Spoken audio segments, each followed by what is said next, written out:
Pak Guru, 2 hari terakhir di Bandung, di Jalan BKR, dekat rumah kita ada kejadian ini. Apakah Pak Guru sudah tahu? Oh iya itu. Wais, awas terbang, Pak Lu. Ini satu. Apa itu? Iya, ini yang pemuda Pancasila, Ormas versus Ormas. Itu pemuda Pancasila nyerang apa itu? Itu. Grip. GRIB. Endrok di Itu Blora. loreng-lorengnya ada 2 jenis ya? Ya sama-sama loreng. Oh, sama-sama loreng. Sama-sama loreng, cuma kayaknya beda kelas dah. Beda kelas. Beda kelas. Yang satu kayak jeruk ya. Yang satu imut ya. Yang satu kayak rumput ya udahlah. Jadi apa kenapa dengan itu? Iya, ormas tuh saya sebagai masyarakat yang ngerasa itu ormas teh siapa yang ngebentuk, terus kayak dia tuh fungsi sebenarnya tuh apa sih ormas teh? Ya, itu mah sudah saya jelaskan di video. Jadi silahkan, itu penjelasan tentang ormas, sejarahnya, filosofisnya, kegunaan, fungsi dan sebagainya sudah dijelaskan. Tapi di sini saya ingin mengajukan tantangan terbuka untuk pemuda Pancasila, untuk GRIP, untuk ormas-ormas yang seperti itu. Saya ingin memberikan tantangan sebagai berikut, Baraya semua, tolong diperhatikan. Pertama, ormas itu adalah representasi dari kehendak, keinginan, visi misi dari rakyat. Tolong wujudkan itu.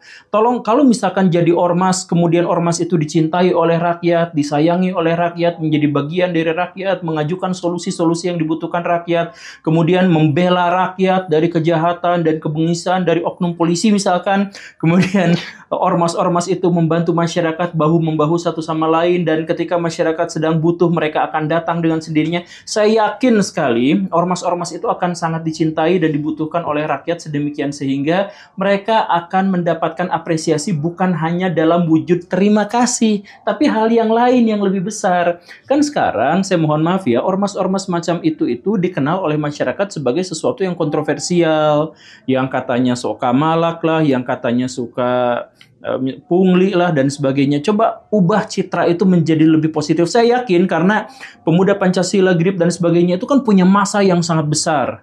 Dan mereka itu terdiri dari para pemuda dan laki-laki yang kuat, yang hebat, yang tangguh. Coba kalau misalkan kekuatan, kehebatan dan ketangguhan itu ditunjukkan kepada masyarakat sebagai karakteristik dan wujud hero gitu, karakteristik dan wujud orang yang suka membantu dan orang yang memberi manfaat kepada orang. Saya yakin bisa lah. Saya yakin bisa. Coba misalkan begini ya, masyarakat Indonesia sekarang tingkat kepercayaannya kepada polisi itu rendah sekali. Tingkat kepercayaannya pada kejaksaan rendah sekali. Bahkan tingkat kepercayaan pada KPK juga sekarang sangat rendah. Tingkat kepercayaan pada pemerintah itu juga sangat rendah. Coba kalau misalkan dalam hal-hal yang rendah itu ormas berkontribusi. Misalkan ketika rakyat butuh bantuan, ketika dia lagi kesulitan, ketika ada maling dan mereka kebingungan kalau lapor polisi juga mungkin zaman sekarang tidak ditanggepin dan sebagainya, coba ormas hadir di situ. Saya yakin ormas-ormas mau yang namanya pemuda Pancasila, mau yang namanya GRIP, mau yang namanya FPI, tapi udah bangkrut ya. Udah nggak ada. Tapi masih ada lagi yang kelanjutannya, cuman nggak laku. Nah, pokoknya mah yang semua itu, coba sekarang dengan sumber daya manusia yang begitu banyaknya itu, bantu masyarakat. Atau misalkan bikin bisnis yang halal, kemudian bantu masyarakat dan sebagainya. Kalau misalkan sudah seperti itu, insya Allah barokah. Mau usaha apa aja pasti lancar. Karena apa? Karena ketika dicintai oleh masyarakat, itu pasti akan mendapatkan keberkahan. Jadi, coba jawab tantangan terbuka saya pada ormas-ormas itu. Tolong buktikan, tolong wujudkan cinta kasih kalian kepada rakyat, kepada bangsa, dan kepada tanah air. Jadi ormas tuh, dia tuh harus legal dalam hukum atau hanya daftar atau apa gitu? Enggak, jadi bahkan nggak usah daftar ke Kementerian Hukum dan HAM juga udah bisa masuk kategori ormas. Jadi asal dia dibentuk, cuman nanti nggak dapat hak-haknya gitu. Di antaranya ada yang dibentuk oleh rakyat, karena rakyat misalkan memiliki kesamaan etnis, yuk kita bikin. Ada bahkan ormas yang memiliki kesamaan nama. Ada perkumpulan asep-asep misalkan yang kayak gitu kan. Itu ormas juga ya? Ya, itu ormas. Jadi, atau misalkan, ya pokoknya mah burung Betawi rempug, nah, misalkan itu kan Betawi gitu. Pokoknya mah yang kesamaan bikin. Nah, kalau misalkan sudah seperti itu, ya itu disebut sebagai ormas. Tapi ada juga ormas yang ngakunya dibikin oleh rakyat, padahal mah oleh para elit. Itu juga banyak. Nah, pemuda Pancasila itu sebenarnya tidak dibentuk oleh rakyat, tapi dibentuk oleh kalangan elit tentara pada waktu itu untuk memberangus PKI. Nah, berarti mereka tuh pahlawan awalnya. Cuman kalau sekarang kenapa trennya, citranya jadi lebih buruk, ya silakan introspeksi gitu. Jangan sering datang ke kondangan orang dalam jumlah yang besar ya. Karena kasihan itu yang undangannya gitu ya. Ya kalau tamu yang tidak diundangnya 1 atau 2 ya mereka mungkin bisa antisipasi, tapi kalau misalkan sampai puluhan nangis darah mereka itu. Jadi itu adalah sebuah momen yang sangat mereka idam-idamkan. Ada pesta, entah itu pernikahan, pesta apa. Mereka kan tentu saja sudah mempersiapkan dengan sebaik-baiknya dan tidak mau malu di depan para tetangga. Tiba-tiba diserang, rendangnya habis kan. Aduh, kasihan banget ya, please ya. Nah, hal-hal yang semacam itu tolong dikurangin, karena pada dasarnya pemuda Pancasila itu adalah pahlawan. Pada dasarnya ormas-ormas itu juga sebenarnya dibangun untuk kepentingan rakyat, walaupun yang ngebangunnya elit. Nah, kayak tadi kan ormas pemuda Pancasila itu oleh elit tentara.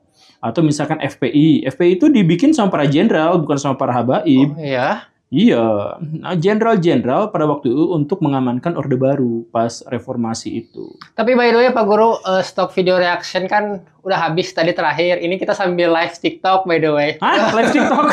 Dari Unzila, Orto, Muhammadiyah, Banom NU, sayap-sayap partai, termasuk ormas kah? Apa itu? Iya, Orto Muhammadiyah. Oh, kalau Muhammadiyah Banom jelas. NU, sayap-sayap partai, termasuk ormas berarti. Iya, banyak sayap-sayap partai, itu teh lagunya Dewa ya, atau Sayap-sayap atau sayap-sayap patah.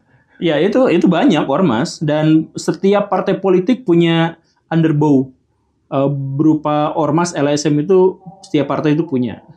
Dan ada juga yang beropini bahwa fakta di lapangan justru ormas malah jadi premanisme Pak Guru, makanya masyarakat benci. Tidak semua ormas, masa NU disebut preman gitu ya.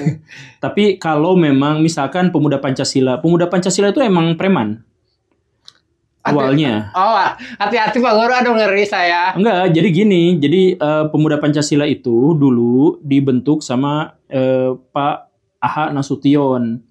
Untuk PKI itu, yang iya PKI. Betul, untuk ngebantai orang-orang PKI. Jadi mikirnya kayak gini, Pak Abdul Haris Nasution itu mikirnya sangat sederhana dan sangat mujarab. Jadi gini, kalau misalkan ngebantai PKI pakai tentara, itu tentaranya harus dibayar mahal, senjatanya harus dibayar dan sebagainya. Dan setiap kematian dari tentara itu sebenarnya adalah kerugian karena mereka adalah orang-orang terlatih. Tapi kalau misalkan pakai ormas, misalkan pakai preman dalam tanda kutip ya, pakai preman, kasih mereka keterampilan seadanya. Terus kalau misalkan mereka berperang lawan PKI, kalau menang alhamdulillah, syukur. Kalau misalkan meninggal pun nggak jadi masalah. Berarti bisa dibilang tumbal ya? Iya pada waktu itu. Tapi tentu saja itu pemuda Pancasilanya sudah dikasih visi misi kehidupan. Jadi mereka awalnya preman, tapi dikasih visi kehidupan. Kamu itu harus setia pada NKRI dan kamu itu punya misi yaitu memberangus Partai Komunis. Dan karena itu kamu berjuang untuk Tuhan dan sebagainya dan sebagainya. Nah akhirnya pemuda Pancasila yang tergabung itu sudah benar-benar menjadi pejuang dan pahlawan pada waktu itu. Walaupun ya pada akhirnya ada juga orang-orang yang kembali ke habitatnya gitu. Ini kita loncat pembahasan Pak Guru. Ini ada komentar sih lucu-lucuan aja ya. Loh kok ini gambarnya jelas clear, kalau di YouTube agak burem tuh. Pertanyaan juga tuh Pak Guru, kenapa di YouTube tuh agak burem? Jadi gini nih, jadi Baraya saya mohon maaf ya. Saya tuh sejak awal bikin video tuh bukan ngasal ya, karena saya tidak terlalu paham dan tidak terlalu mengerti dengan teknologi, dan saya relatif mengabaikan itu. Jadi kalau saya bikin video tuh ya bikin mungkin mirip Soleh Solihun gitu ya. Bikin ya udah ngomong seadanya, saya fokus pada konten gitu. Jadi ya kadang-kadang bagus, kadang-kadang jelek banget, kadang-kadang sangat jelek dan lain sebagainya gitu.